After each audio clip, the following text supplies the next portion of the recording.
Good morning, everybody. So we are going to do the fold where you fold your legs, and we're going to do the hip bone right around that area. And I want you to see what happens. We're going to do it at the wall. This is a short exercise you can do anytime. Super valuable. Okay, so we're going to start at the hip point. You can feel this hip point, and this bone, your hip bone here, runs backwards. So we're going to start as low as we can, and we're going to activate all these points here.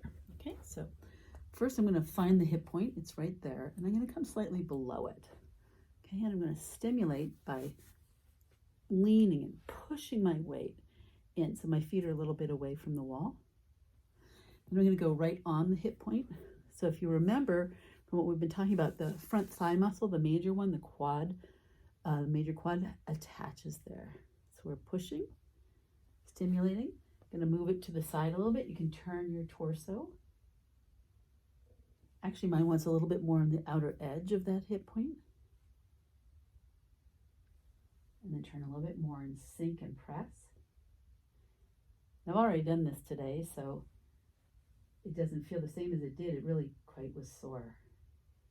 Okay, I'm just coming to the side, okay? And I'm going to do it on the other side. Just releasing that. I feel so much, even up in my cheek. All right, so other side, hip point. So finding the hip point, pressing in. And then, as I said, I'm going to come down a little bit, pressing in. I can go back to the hip point and go slightly to the outside edge. And a little bit more. So you're staying on the bone. You can stay on the crest of the bone right up there or slightly on the front. So the crest means like you'll be pushing more down into it and then out a little bit more. So I'm coming just perpendicular to the wall. Okay, when I release, I feel a lot here. Now we're going to go into the fold here. Okay, so we're going to first go into the fold, and then we're going to go slightly below the fold. All right, so this needs to come back a little bit. So first I'm in the fold, just in the center, in the fold. Okay, I'm going to sink. I'm going to turn off a little bit towards the outside edge, and you might feel quite sinewy things here. I'm going to turn out a little bit more and press. So I'm leaning, my legs are a little bit away from the wall so I can lean in and come on out a little bit more. Now I'm going to come back to what I think is center. Actually, I feel a big knot there, so I'm going to stay right almost center, but not quite. And then come back center. And then I might turn my foot out a little bit and come on the inside. You're coming towards the pubic bone on the inside. Okay. So that's the fold. Okay, now we're going to do slightly below the fold. And I'm going to sink. And if you're doing this at a door jamb, you can really hold on to the door. So I'm really in the tendon, and I'm going to grip and look up. And you can even push down with your hands and look up. So I'm just going to hold just slightly below and look up, and you might find as you lift up, because your belly is stretching, as you lift up, you might find that there's tension in there all the way up, or it pulls, and I'm moving out again. And I'm stretching all the way. So here on the side, my body wanted to stretch a little bit more towards the side, okay? And I'm gonna come on the inside edge of just the top of the thigh, remember? And then come in a little bit more. And you'll be sort of going towards the pubic bone again. It'll feel quite soft in there or sinewy. It won't feel like it did before. So I'm on the inside edge of the pubic bone. Okay, when I let go, oh, my everything, my knee, my whole leg, so much relaxation all the way through. Okay, my knee really feels a lot different. Now, of course, I've done this several times before videotaping it.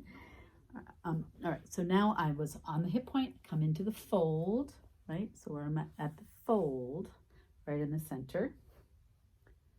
And then I'm going to go slightly to the outside. I'm going to put when I move my leg a little bit further back to put more pressure, this is so tight on this side.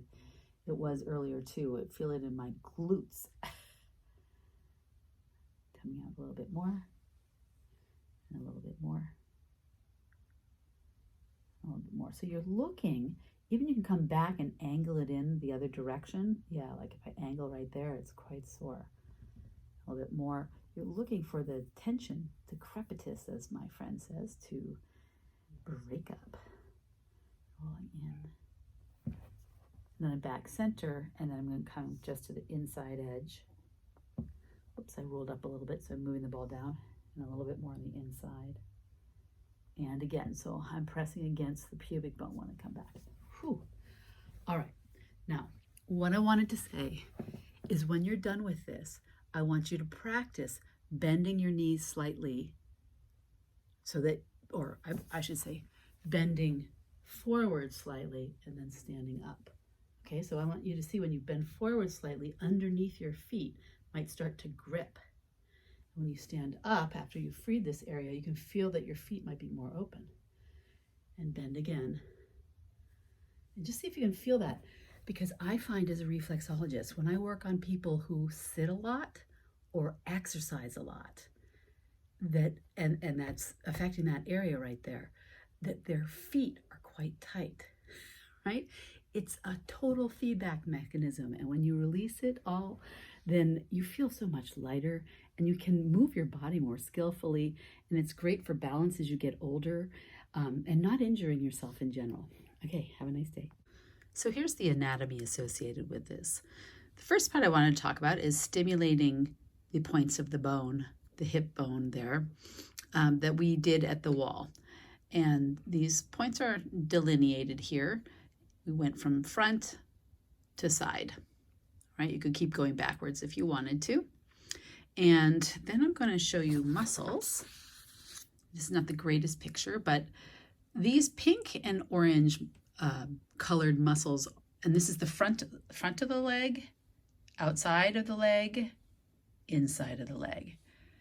So these pink and orange muscles here have to do with flexing the hip. That means we draw the knee to, or the thigh to the chest, and this is all in the fold.